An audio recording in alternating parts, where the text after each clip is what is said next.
কেউ বলে গুরু শিষ্য। যে যেভাবে সাধন করে সে সেইভাবে তখন তাকে সেই রূপই দেখে।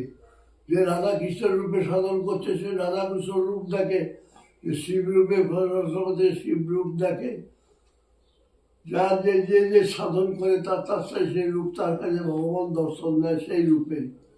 তিনি যা চায় যা চান তিনি তাই পান।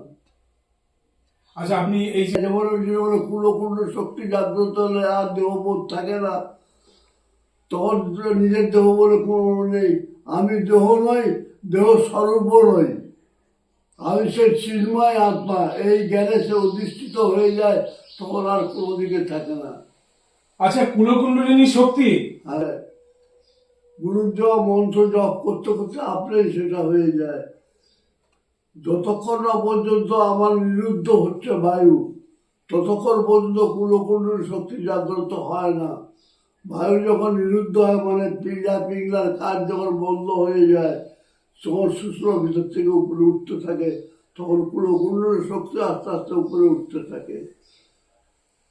দুটো শহরে সেই আজ্ঞা চক্রের কাছে গিয়ে সব মিলন হয়ে যায়। তখন কুলকুণ্ডলীর শক্তি যেটা আছে সেটা সুষুপ্তি অবস্থা নয়, তখন নিশ্চল অবস্থা। তখন নিশ্চল অবস্থা, তন্ময়তা, তার কোনো রূপ নাই, তার বোধ নাই, তার শুধু চৈতন্য, জ্ঞানে পরিপূর্ণ অবস্থার নাম চৈতন্য। তাই ঠাকুর রামকৃষ্ণ বলতেন তোমার চৈতন্য হোক, তোমার চৈতন্য হোক। আর যার জন্য ব্রাহ্মণদের এই টিকি যেখানে লাশ, এখানে টিকিটাকে চৈতন্য বলা হয়। ব্রহ্মচারীদের চৈতন্য ব্রহ্মচারী বলা হয়।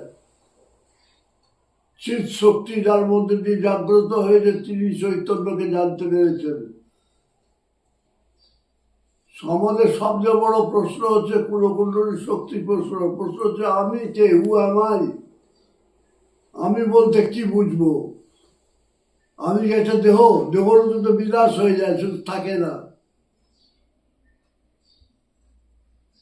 তাহলে আমি কে? এই যে হচ্ছে সাধনার মূল। গুরু সেই জ্ঞানটাই দেয়। গুরু নিজে সেখানে উঠেছেন, তখন গুরু আর আরেকজনকে সেখানে নিয়ে যান। যেমন আমার যা প্রদত্ত, যা কিছু আমার গুরুর কাছে প্রদত্ত, আমি জানি না কিছু।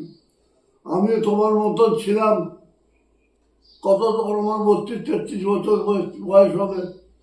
উনার সঙ্গে দেখা হওয়ার পর থেকে আমার জীবনের পরিবর্তন। উনি একটা কথা বলেছিলেন যে আমি কারোর ঠিকানা রাখি না, যাকে দরকার হয় তাকে নিয়ে আসি। দেখো আজ আমি এখানে আছি।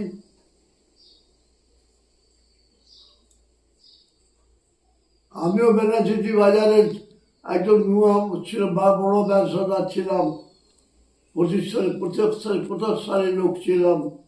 আমি অশোক বলে যখন আশিস মারা যায় বলে তখন আমি সেখানেও যাই, সবই ছিলাম। কি করে আমার পরিবর্তন হয়ে গেল, আমি উন্মাদ হয়ে গেলাম। আমি নিজেই ঘর করলাম জয়দেবে।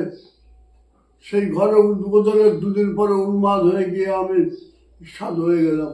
আকাশবাণীতে শুনলাম যে রথের দিন আমার দীক্ষা হলো।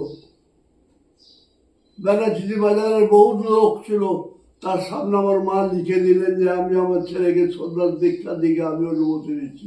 আমার বাবা দেয় সব সন্ন্যাস, সব মানে আমি কর্তা বোধ। এইটাই হচ্ছে মহা অহংকার। এই অহংকার ত্যাগ যতক্ষণ না হবে ততক্ষণ পর্যন্ত সে সেখানে কখনো পৌঁছাবে না। আমি কর্তা এই বোধ নয়, আমি কর্তা নহি।